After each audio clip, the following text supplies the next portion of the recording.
Hey everybody, welcome back to Under the Loop. I'm so glad you guys are following along this series. Today I have some special watches to show you, so let's get started. The very first watch we're going to talk about is a Patek 5940R, which is a cushion-shaped perpetual calendar. It is also an ultra thin. The reason I love perpetual calendar Pateks is because the box they come with is just really such a good touch.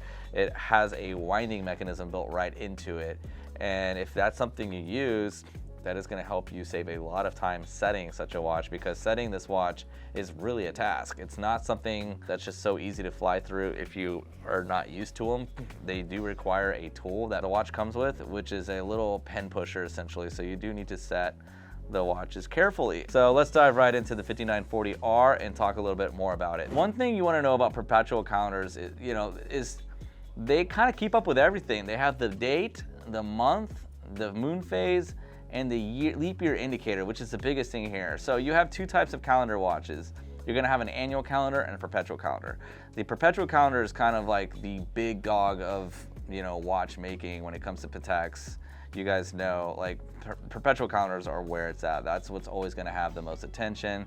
You're always gonna see the most expensive Pateks being in the perpetual calendar format, and they're just gonna have beautiful details inlaid into the dials. And like this one here, you have the Breguet style numbers, which means they're not Arabic. They're what's called Breguet style markers, which you see the 1, 2, 4, 5 are all upright. They're not swirling around the dial, which makes it look really nice. And another thing too, so the difference between the annual and the perpetual, like I was saying, is the perpetual calendar, in theory, you could set this watch and not even have to look down at it for 4 years and it should in theory be correct. The annual calendar is only gonna get you through the year. You have to change it. And if it's a leap year that year, you're gonna have to notate that while you're wearing an annual calendar, because it will not detect that on the wrist. Whereas this has built-in mechanisms to know when you're in leap year, and it will automatically correct for that, which is just incredible. Obviously, for price point, this is gonna be the watch to get into, because this is only going to be roughly around 80K, roughly in that territory,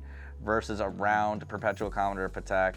They typically go for high hundreds, low 200s, up to millions. Besides the round case design, which is obviously the most popular, with the vintage ones like the 2499 and the 1518, those vintage historical models will bring significant money to the market.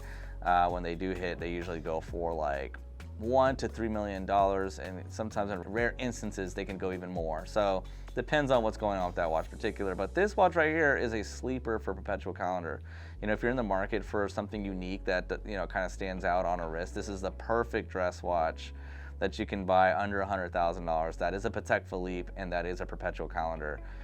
This one particularly does not have papers, but it does have the box, which is also the manual wind box. And if you really like this watch and you really have to have it, you can find it available on our website at www.grandcaliber.com, and it is also on our Chrono 24 store as well. All right, so for the next watch, we have a Rolex 6263, and this one's gonna be a really special variant of the 6263. I know you guys have seen me talk about a few different variations, but this one is really cool. It always grabs my attention the most because it's not like the most common 6263s you see out there. And I hate saying the word common around such a rare watch, as you don't see them often, period, but when you do, the common ones are usually gonna be the big red silver or the big red black, but this one was built in even tighter ranges. This is what's called the Sigma dial. And in case you don't know what a Sigma dial is, it is a indicator that Rolex has switched the markers to white gold, and they'll indicate that by these two little round circles that is left and right of the T-Swiss T at the very bottom. And they usually come in several different variations of Sigma dials, so you can find them with what's called white print or silver print, which I think the silver prints are just creme of the creme in my opinion. I think that's the best one to have. So another variation you might find on this watch is the big red Sigma dial, which is just a big red Daytona, which is the Daytona written in red over the 6 o'clock register combined with that Sigma dial. So that's kind of the rarest form you'll see out there, but you don't see them too often. But this is the most common Sigma dial that you'll see out there, and that's just simply the fact that it's just white print, no big red writing, with just a Sigma dial. And this particular watch is a 1974 model. So anybody out there that you might be looking for a birth year Daytona, this might be a very good example for you. And it's priced very well. So market right now on a 6263 black, big red or non-big red Sigmas are anywhere between 70 to round up to 120,000, and this is all going to be dependent on condition and completion. If the watch is mint with box and papers, that watch can sell north of 130,000 all day. If it's something that's watch only, a little bit more beat up and worn, maybe some parts aren't correct, you could almost get half your money back on that deal. So like this one in particular, let's talk about it. The bezel on this watch is going to be a Mark III. It's not a Mark I as commonly seen on these, rather a Mark III, which is a little bit later. You'll find these starting around this period and moving forward. And then the pushers. One day I'll kind of break this down. I wish I had some pushers to compare to, but maybe I'll work with, we'll work with Max and I'll tell him to put these pictures in there. So if you want to look at these pushers that we just put up on the screen, these are what's called P301 pushers. The one big thing you're going to notice between a P301 and a P302 pusher is the fact that there's a notch in the later pushers. Those are what's considered service pushers. So this pusher right here would be considered service on this watch. Versus the smooth top of the P301, there's no notches on the and it's really you looking at the very tip of the pusher. So if you look closely, you'll see that it's very smooth, it's very clean looking. That's an original pusher. That's not going to be a service part, and it should be on this watch, but this one doesn't have it. But otherwise, it's a really nice watch. Another thing that I've noticed too, it does have a little bit later bracelet. This is a 78-350. A lot of these would have come with a riveted bracelet. But to me personally, this is the better bracelet to wear and enjoy the watch on. The riveted bracelets are just simply too clinky. Like they feel very cheap in nature compared to what people are just used to feeling. So when people transition from modern watches and they're looking for their first vintage Daytona, they really prefer this one because it just still kind of retains the modern feel of a watch. It doesn't have to subject you to a feeling of going from something high quality to very low quality in nature. Even though the watches are not low quality, it's just in comparison to something modern, those rivet bands do not feel the part of a modern watch at all. I mean, it's almost scaring wearing it because everything just feels so loose and questionable. I mean, if you don't know these watches well, it feels like it could just come off your wrist at any point. And in certain cases, it definitely can. So you definitely want to wear these older Daytonas with caution if you're buying them, not just to collect, but to wear. And like me, I wear everything I buy. So for me personally, if this was my watch, I would definitely be rocking it on this bracelet that's on it now, regardless. So, and those bracelets range from like $1,000 to $3,000 for the correct rivet band. And the bracelets on these are around the same price. And what makes this bracelet so expensive is simply just the N-Link code. So right here, you'll see it says 571.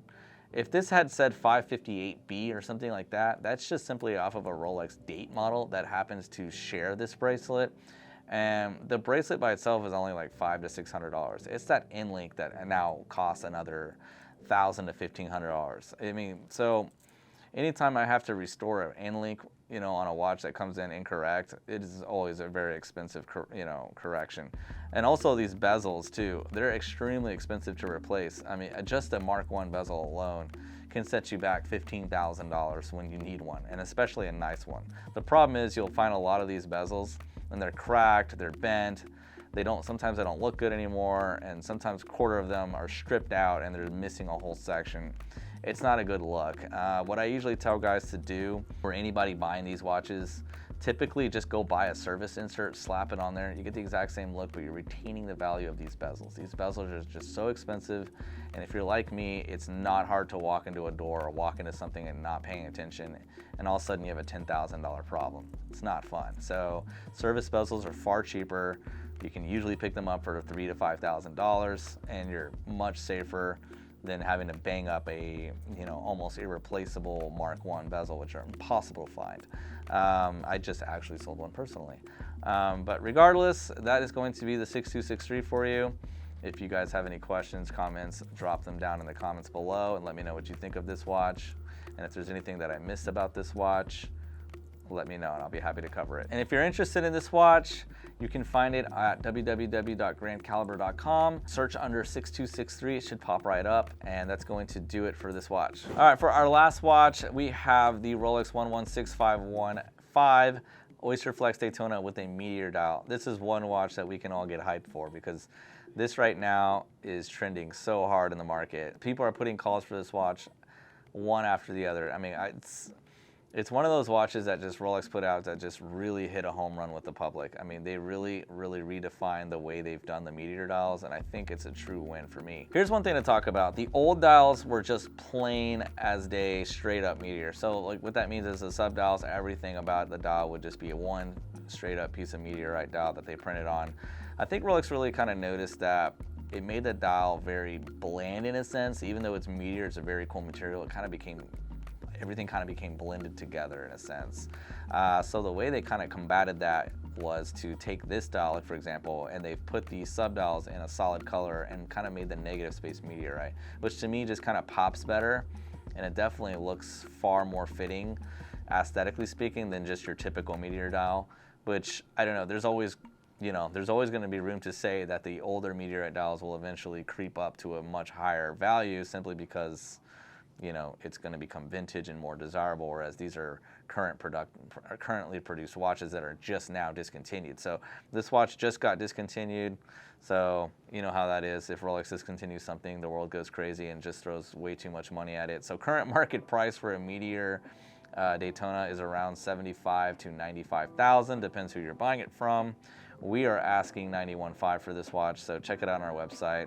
But anyways, to go over the watch, I mean, it's just basically going to be what you're used to seeing. It's just an Oyster Flex Daytona 116519, but that dial is going to make the price jump from roughly $35,000 to $40,000 to, you know, damn near $100,000 watch. When these first came out, they were well into the six figures, meaning you could pick them up around 125, 130, but the market corrected heavily on these, and now you're seeing them in group chats wholesale for around mid 70s all the way to low 80s, and then retailed for around high 80s to low 90s. And this one's consigned through Grand Caliber, so if you want to take a look at it and get more closer details about the watch, you can definitely find it on the website. We do have it listed at $91,500, but it is a brand new 2023 model, so and the market's pretty good right now for, you know, acquiring this watch and not being too worried about the prices correcting even more. But again, I don't have a crystal ball. Buy at your own risk, to say the least, you know what I mean? So if this is a watch that fits you, definitely a solid watch. This one definitely is going to have more hype when people see it on the wrist versus the vintage stuff we just showed you. And that's just simply because people are far more familiar with modern watches, and the vintage watches really do run with the if you know crowd. If you guys like content like this, don't forget to like, subscribe, and hit that bell for me. And on another note too, guys, if you have a watch that you want me to review and possibly even send up to us to do so, send us an email at info@grandcaliber.com, and we will personally review your watch if you'd like us to. Something special that you might want to do an under the loop with, I'm happy to do so. So I'm taking requests. And I'm also shooting people's watches that ask me to. So if you want me to do it, let me know. I've done it before privately, and now I'm doing it publicly. All right, guys, don't forget to like, subscribe, hit that bell, and we'll see you next time.